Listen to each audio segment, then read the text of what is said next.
नमस्कार, आप देख रहे हैं क्लीन न्यूज यूपी और मैं हूं आपके साथ वैशाली वर्मा। वक्त हो चला है उत्तर प्रदेश से जुड़ी 10 फटाफट बड़ी खबरों का। इससे पहले आप न्यूज को किस जिले से देख रहे हैं हमें कमेंट के माध्यम से जरूर बताएं। पीएम मोदी ने योग को दुनिया तक पहुंचाया। अंतर्राष्ट्रीय योग दिवस पर बोले सीएम योगी।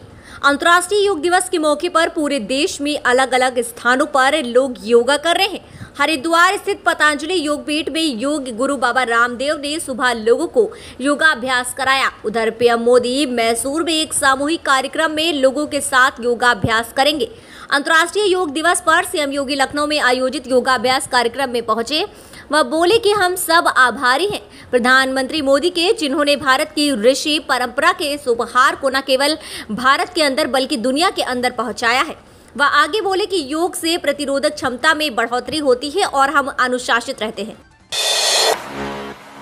गोरखपुर शहर में 5वां 4 लेन बनाने की तैयारी। सीएम योगी आदित्यनाथ ने अधिकारियों को दिया निर्देश। पैडलेगंज से फिराक गोरखपुरी चौराहा तक सड़क को 4 लेन बनाया जाएगा।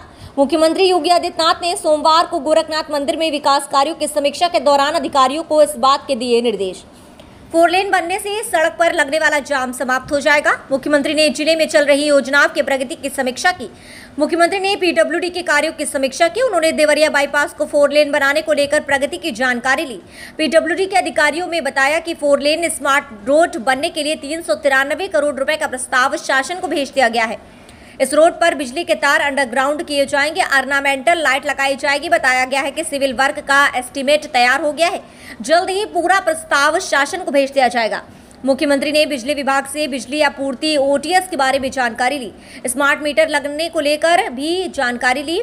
मुख्यमंत्री ने कहा किसी भी कीमत पर जलभराव नहीं होना चाहिए। मेडिकल रोड नाला को लेकर पार्षदों द्वारा जताई जा रही आशंका के विषय में भी उन्होंने जानकारी ली।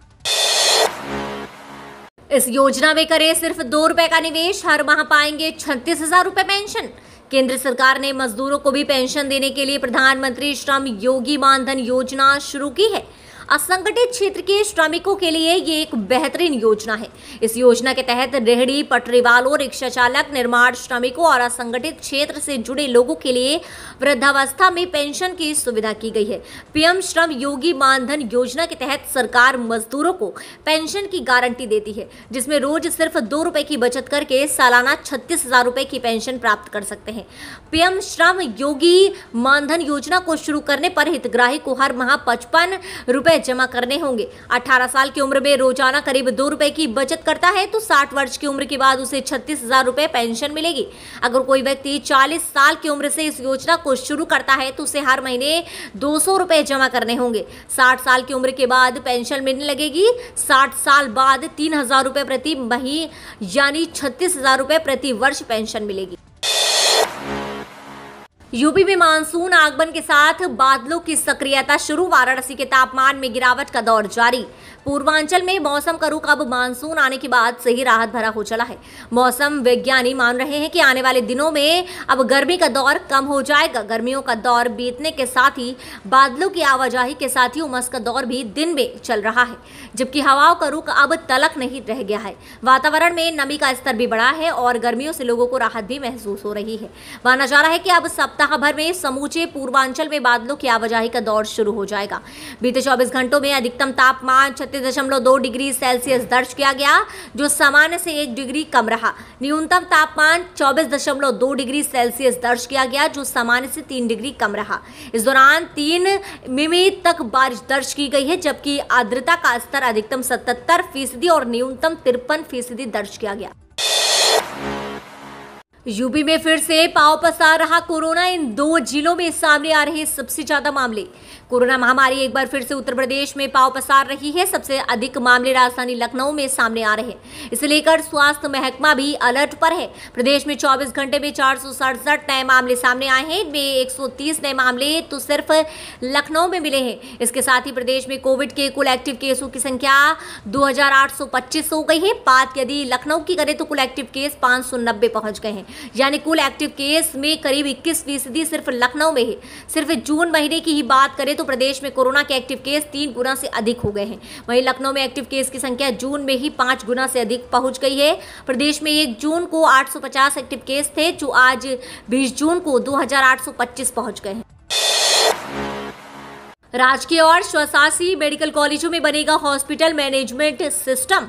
प्रदेश के सभी अस्पतालों में जल्द ही हॉस्पिटल मैनेजमेंट इंफॉर्मेशन सिस्टम प्रणाली को लागू किया जाएगा, जिसके तहत यूपी के 36 राजकीय मेडिकल कॉलेजों और संस्थानों में इसका क्रियान्वयन किया जाना है।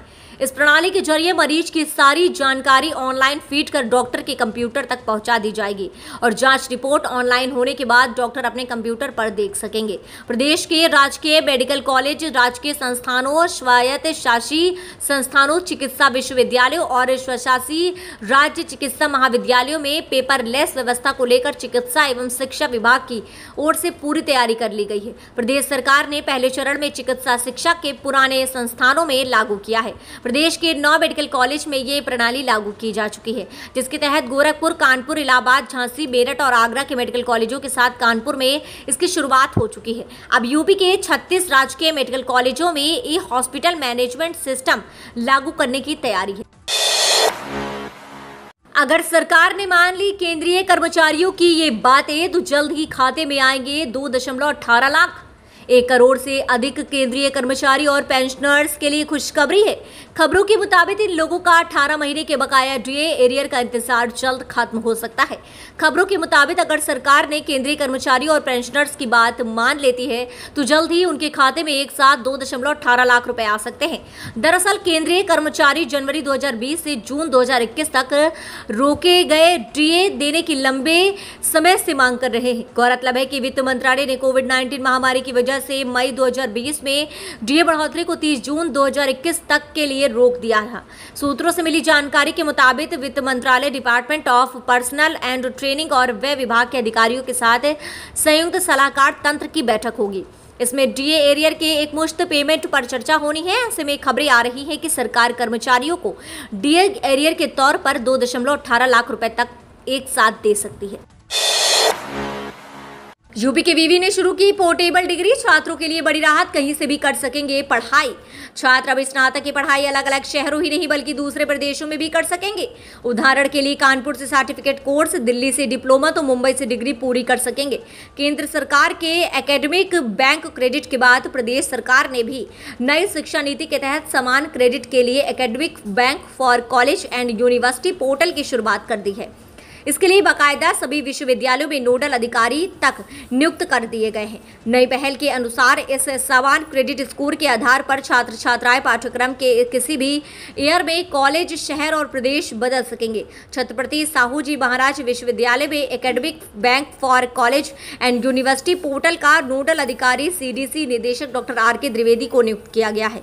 उन्होंने बताया कि इस बैंक से सभी विश्वविद्यालय और महाविद्यालय पंजीकृत होंगे, उन्हें सभी सूचनाएं उपलब्ध करानी होंगी। इसके बाद राज्य पोर्टल को केंद्रीय पोर्टल से जोड़ दिया जाएगा।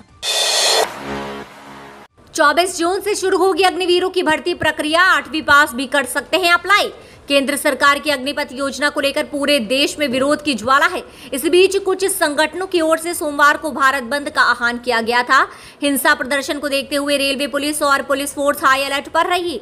वहीं उत्तर प्रदेश में इस योजना के विरोध में अब तक 475 लोगों को गिरफ्तार किया जा चुका है। उधर केंद्र सरकार की इस योजना के विरोध के बीच सेना ने अग्निवीरों की भर्ती की प्रक्रिया शुरू कर दी है। अग्निवीरों के पहले बैच के लिए 24 जून से रजिस्ट्रेशन शुरू हो रहा है, जबकि 1 महीने बाद 24 जुलाई से ऑनलाइन एग्जाम शुरू हो जाएगा। सेना अग्निपथ योजना के तहत लगभग 40,000 अग्निवीरों की भर्ती होगी, जिसके लिए 83 रैलियां निकाली जाएंगी। लगभग 25,000 अग्निवीरों का पहला बैच दिसंबर में सेना में शामिल किया जाएगा। दूसरा जत्था अगले साल फरवरी में सेना में शामिल किया जाएगा। लखनऊ में 15% महंगा होगा ऑटो और टेम्पो सफर। ऑटो, टेम्पो और टैक्सियों से सफर करने वालों को जल्द ही जेब हल्की करनी होगी। परिवहन विभाग 8 साल बाद यात्री किराया बढ़ाने जा रहा है। परिवहन आयुक्त की अगुवाई में किराए में बढ़ोतरी का फॉर्मूला बनाने वाली समिति ने प्रदेश भर से ब्यौरा जुटा लिया है। इसकी रिपोर्ट तैयार की जा रही है। अफसरों की माने तो 12 से 15% किराया बढ़ाने की संभावना है। समिति की रिपोर्ट के अनुसार नए किराए की गणना पूर्व में ऑटो, टेम्पो और टैक्सी का किराया, वर्तमान ईंधन कीमत और मजदूरी की दरों के आधार पर की गई है। जुलाई के पहले सप्ताह में राज्य परिवहन प्राधिकरण की बैठक में नए किराए पर मुहर लग जाएगी। राज्य परिवहन प्राधिकरण सचिव ममता शर्मा ने बताया कि ऑटो, टेम्पो और टैक्सी का किराया बढ़ाने के लिए समिति की रिपोर्ट का परीक्षण बाकी है। इसके लिए 22 जून को एसटीए के बैठक के बाद नए किराए को मंजूरी दे दी जाएगी। ऐसे में 15 जुलाई तक ऑटो, टेम्पो और टैक्सी का सफर महंगा हो सकता है। तो ये रही दिन भर की 10 फटाफट बड़ी खबरें। न्यूज अगर आपको पसंद आए हो तो वीडियो को लाइक, शेयर करना और हमारे चैनल क्लीन न्यूज यूपी को सब्सक्राइब करके बेल आइकन को प्रेस करना बिल्कुल ना भूलें।